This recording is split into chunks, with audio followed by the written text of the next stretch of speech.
आदरणीय रामभाऊ सातपुते साहेब, संस्कृतीताई, राजकुमार नाना आणि ज्यांच्या प्रचारासाठी आपण उपस्थित आहोत, ज्यांच्या उद्या काहीतरी आपल्याला करून दाखवायचं आहे, त्या सर्व आमचे 26 सदस्य आणि नगराध्यक्ष पदाच्या उमेदवार पूजाताई, कोथमेरे साहेब आणि स्टेजवर उपस्थित असणारे आमचे सर्व जुने सहकारी, नवे सहकारी आणि मित्रांनो, आमच्या सगळ्याच मोठ्या संख्येने उपस्थित असणारे आमच्या भगिनी, आपल्याला ठाऊक आहे गेली कित्येक वर्ष अकलूजमध्ये आपण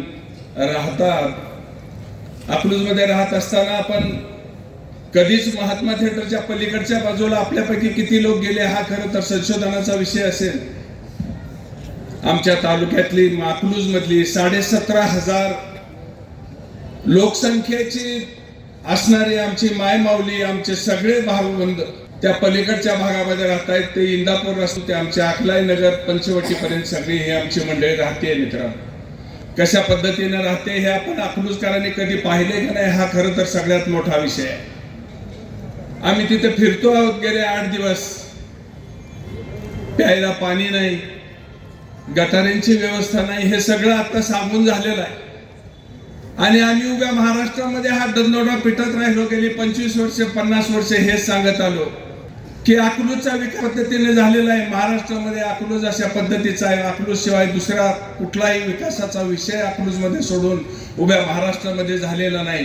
हेच आम्ही गेली 25 वर्ष सांगत राहिलो. पण आपल्याला मुद्दाम या ठिकाणी सांगितलं पाहिजे, आपल्यापासून 50-60 किलोमीटरवरती बारामती आहे.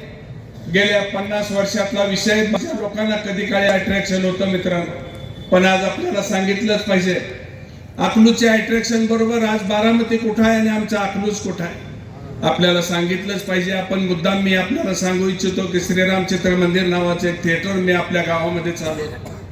ज्या गावाने कधी काळी मी पाणीसारख्या छोट्या गावातून अकलूज मध्ये आलो आणि व्यवसाय करायला लागलो. मित्रांनो, ज्या गावानं मला लाखाची आणि कोटीची भाषा शिकवली, ज्या गावानं मला लाखाची कोटीची भाषा शिकवली, आज माझ्या त्या गावाची अवस्था काय आहे मित्रांनो, माझ्या या गावातल्या तरुण पोरांची अवस्था काय आहे, त्या व्यापाऱ्याची अवस्था काय आहे, हा खरं तो सगळ्यात मोठा संशोधनाचा विषय. ज्या विजय चौकात कोथमेरे साहेबांनी परवाच सांगितलं की या ठिकाणी बाजार भरत होता, या ठिकाणी बाजार भरत असताना इथून जायला यायला चालत जायला आम्हाला त्यांच्या कोथमेरेच्या घरापर्यंत पोहोचायला सुद्धा 10 मिनिटं लागायची, एवढी गर्दी या चौकामध्ये असायची. आज दुर्दैवाने इथून बाजार हल्ला, एसटी स्टँड हल्लं आणि अकलूजच्या या गावाची खरी असणारी ही विजय चौकाची शान मित्रांनो, विजय चौकाची ही शान आमच्या अकलूज पासून पलीकडच्या बाजूला गेली आणि पलीकडच्या बाजूला सुबत्ता रस्त्याने येता जाता दिसायला लागली आणि आमचं जुनं अकलूज मात्र भकास व्हायला लागले. या ठिकाणी असणारा आमचा व्यापारी कुठल्या तरी देशोधडीला लागला, अशा पद्धतीचा विषय झाला. कुणी केलं हे सगळं? अकलूज मधला बाजार, विजय चौकातला बाजार कुणी वरच्या बाजूला नेला आणि आज त्या बाजारची अवस्था काय आहे मित्रांनो बघा जरा. आज त्या बाजारात 1000 लोक, जिथं 50,000 लोकांचा बाजार असायचा त्या 50,000च्या बाजारामध्ये आज 5,000 लोक सुद्धा बाजाराला येत नाहीत, अशी अवस्था. कशा पद्धतीने आमचा अकलूजचा व्यापारी जगणार, कशा पद्धतीने आमचा इथला मोलमजुरी करणारा आमचा छोटा बांधव जगणार मित्रांनो. या सगळ्या गोष्टीचं उत्तर आपल्याला पाहिजे असेल तर येणाऱ्या काळामध्ये आपल्याला रामभाऊ सातपुतेंच्या नेतृत्वामध्ये माळशिरस तालुक्याबरोबरच अकलूजमध्ये एक नवी क्रांती घडवायची आहे. आणि याच्यासाठी तुम्ही 2 तारखेला मी आपल्याला हे मुद्दाम सांगेन की 1977 साली ज्या पद्धतीची परिस्थिती माळशिरस तालुक्यामध्ये होती मित्रांनो, मुद्दाम तुम्हाला मी ते आठवण करून देतो. कुठलाही माणूस कोणाशी बोलायला तयार नव्हता, कुठलाही माणूस उद्या काय घडणार हे त्याला सांगायला तयार नव्हता.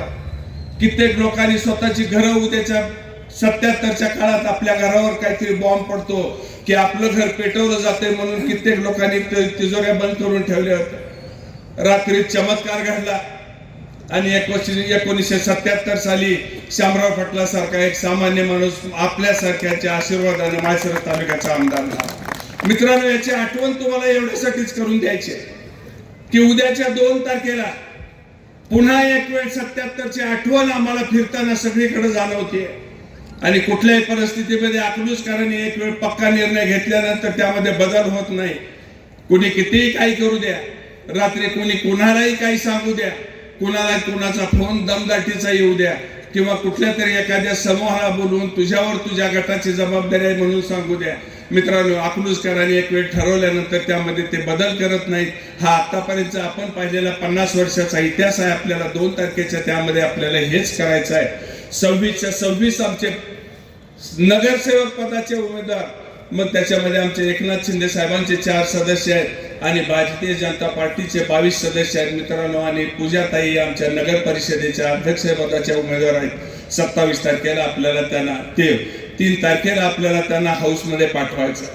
हे सगळं करत असताना अकलूज मधल्या आमच्या तरुणांबद्दल आम्हाला बोलायचं, आपल्या सर्वांना मुद्दाम हे सांगायचं. आमच्या पाणीच्या कार्यक्रमामध्ये 3 मंत्री आले, रामभाऊ त्या ठिकाणी होते आणि आम्ही त्या ठिकाणी जाहीरपणाने हे सांगितलेलं आहे की माळशिरस तालुक्यातले आमचे 27,000 तरुण पोरं वेगवेगळ्या ठिकाणी बाहेर नोकऱ्या करतायत, शिक्षणासाठी बाहेर जात आहेत. आम्हाला या ठिकाणी आमच्या तरुण पोरांच्या हाताला काम द्यायचं आहे आणि या कामासाठी आम्हाला माळशिरस तालुक्यामध्ये कुठंतरी MIDC झाली पाहिजे. आपल्याला ठाऊक आहे 125 एकराच्या MIDCचा प्रस्ताव मागच्या 6 महिन्यापूर्वी भारतीय जनता पार्टीच्या सरकारनं मंजूर केलेला आहे आणि माळशिरस पासून सदाशिवनगर पर्यंतची जमीन ॲक्वायर केली आहे. त्याच्यासाठी जिल्हा उद्योग केंद्राकडे 2000 एकराचे अर्ज आले. मित्रांनो, मी आपल्याला पुन्हा एक वेळ सांगू इच्छितो, आपल्याला ज्यांना ज्यांना त्या जागेमध्ये इंटरेस्ट असेल आपण त्याच्यासाठी अर्ज करा. 2000 एकरापेक्षा तिथे 5000 एकराचे अर्ज जाऊ द्या. त्या ठिकाणी महाराष्ट्र राज्य स्टेट फार्मिंगची 1500 एकर जमीन आहे. ती 1500 एकर जमीन आदरणीय रामभाऊ सातपुते यांच्या मार्गदर्शनाखाली आम्ही त्यावेळी आमच्या उद्योग मंत्र्यांना महाराष्ट्रामध्ये भेटलो. महाराष्ट्रामध्ये भेटल्यानंतर उद्योग मंत्र्यांनी 1 मिनिटामध्ये त्या प्रस्तावाला मान्यता दिली आणि माळशिरस तालुक्यामध्ये आपल्याला ठाऊक असेल नसेल आपल्याला सांगू इच्छितो, भाऊ त्याच्यावरती प्रश्न संपवतीलच. परंतु हे करत असताना पाणीसारख्या गावामध्ये आदरणीय मुख्यमंत्र्यांनी येण्याचं मान्य केलेलं आहे. येणाऱ्या 3-4 महिन्यामध्ये आपला MIDCचा प्रश्न भाऊंच्या माध्यमातून मुख्यमंत्री त्या ठिकाणी कुदळ मारतील अशी अपेक्षा व्यक्त करतो. आणि पुन्हा एक वेळ आपल्याला पूजाताईंना आणि आमच्या 26 सदस्यांना अकलूजच्या नगर परिषदेमध्ये पाठवण्याची आग्रहाची विनंती करतो आणि इथेच थांबतो. जय हिंद, जय महाराष्ट्र.